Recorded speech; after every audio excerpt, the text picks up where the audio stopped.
Hey guys, be sure to like me on Facebook and follow me on Instagram for extra content you won't see here. Click the links in the description below. Hey, what's up guys, EvilRyan94 back again with another action figure review.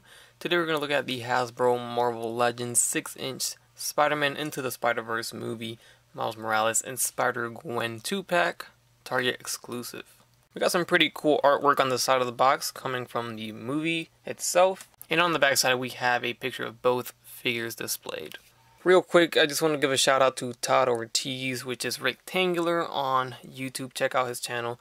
He alerted me of this 2-pack going on sale, and I was able to snag one. So big thanks to Rectangular. Check him out. And there they are out of the box. Like I said, these are Target exclusives. You'll find them in store or on the website. I got it off the site, so they might still be in stock. I'm not quite sure, but they won't be that rare to find. I can't imagine it being that hard to get. Anyways, right off the bat, I wasn't really too impressed by this set.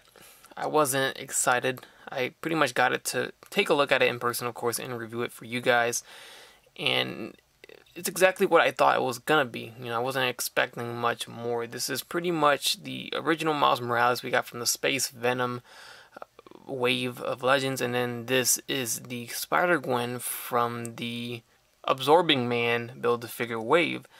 Almost 90% the same figures. Even the accessories and the heads are the same, so that's why I wasn't really too crazy about this. It's just a simple repaint. They didn't even give them unmasked faces based off the animated film that's coming out. The faces are the exact same faces that we got off the comic versions, which are from the Space Venom and Absorbing Man wave. So that's a little disappointing to me. Anyways, we'll start with Spider-Gwen first, and here she is. She is 95% the same as the original figure. The only thing I really saw different was a little bit of the white paint here was actually down to her thigh, and then this blue was missing from the ankles, and that's it. Everything else is exactly the same. And although I don't have that Absorbing Man wave figure of Spider-Gwen, here she is, and it's the same. If you look at it, there's the white little painted part on the thigh, which is not there on this one, and then the feet has the blue toes, and that's it. This one has it all over the foot, and then of course the ankles, and that's pretty much it. Everything else is the same. Even the torso is the same. I can see some paint on the side of her torso on that one, and that's it. Nothing else is different. So just like the original Absorbing Man version, we do get a alternate unmasked face, which is the same exact face. We get the unhooded version, so when you have that face on, you can have the hood off. And then we do, of course, have a spider web accessory, one for each. One's for her and one's for Miles Morales, or you can put two on each. They're the exact same pieces. Spider-Gwen's head's going to turn left and right. It's a 360-degree ball jointed hinge here, so that's good. The hood is a separate piece, of course. It comes off once you pop the head off. And then the arms are going to go forward and back. They're going to go in and out. There is no bicep swivel. We do only have a single jointed elbow with a swivel at the elbow, swivel at the wrist with a hinge. Diaphragm joint swivels, goes back and forward slightly. No waist articulation. We have the legs going forward and back on a T-joint, in and out. Thigh swivels, double jointed knees. We do get a shin swivel, an ankle hinge, and an ankle pivot. There she is with the alternate head, in case you guys wanted to see that. Very nice. Got the little headband up top there to hold her hair. Did put the unhooded piece here, so that looks good. And also did want to show you guys on my figure itself. You guys can see carefully those little black dots on the arm. That is all a part of the figure right there. It's, I don't know where that came from. Looks like it's dirty, but right out of the package, that's how it looks. And it looks a little worse in person than it does on camera.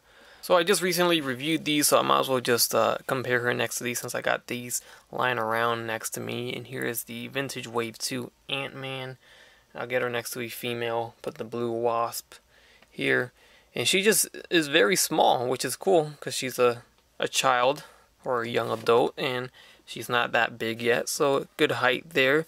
And then lastly, I'll get her next to the Miles Morales that she comes packed in with, and from here we will transition on to the Miles Morales Spider-Man figure. And here he is, and most definitely the torso is painted differently. That was not present in the original one. And this is, I guess, based off the design of the movie, of course. So it looks like a spray paint job on the logo, on the Spider logo, which is very unique looking. Still cool. Can't wait to see the movie. He does come with the same alternate unmasked head that the original Space Venom Wave Miles Morales came with. And we do get 2 fists packed in. And of course, just like Spider-Gwen, we do get the web piece for him.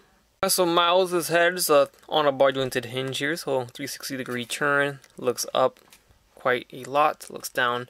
The arms are going to go forward and back, in and out. There is a bicep swivel. We do get a double jointed elbow along with a wrist swivel hinge. There's an ab crunch that clicks like crazy. There is a waist swivel. T-jointed legs go forward and back, in and out. Thigh swivels, double jointed knees. We get the shin swivel as well. Ankle hinge and an ankle pivot. Alright, so let's get these two side by side. Here is the Space Venom Wave Miles Morales, and you can see here they're the exact same body mold, same height, same everything. The paint job is the difference here. So of course we get the classic Miles Morales look with the spider and the web design on the head mask and the torso, as you can obviously see in front of you. And that's it. I mean, the hands are different paint, and then the feet are differently painted, most notably on the new one. It's got that red on the bottom of the feet and fading into black on top of the foot. If you really want to see the height, there they are. They're exactly the same height. Obviously, there's the Spider-Gwen once again, even though we did show this already. We'll get him next to some of the vintage waves since I got him here. Got the Hawkeye. So the height's cool. It's the same height. The teenage height, I guess I'd like to call it. Same height as this Peter Parker, which was a figure in that Space Venom wave along with Miles as well. And we'll get another Spider-Man figure, get the Scarlet Spider, the Ben Reilly, just towering over Miles here. Alright, I hope that review was quick enough because I really didn't want to spend too much time on this. I'm just not that impressed with this 2-pack, honestly. I can't really recommend it that much. I'd say it's an easy pass. It was an easy pass for me. Only reason why I picked it up was to review it for you guys, and that is it. I wasn't interested in this pack at all.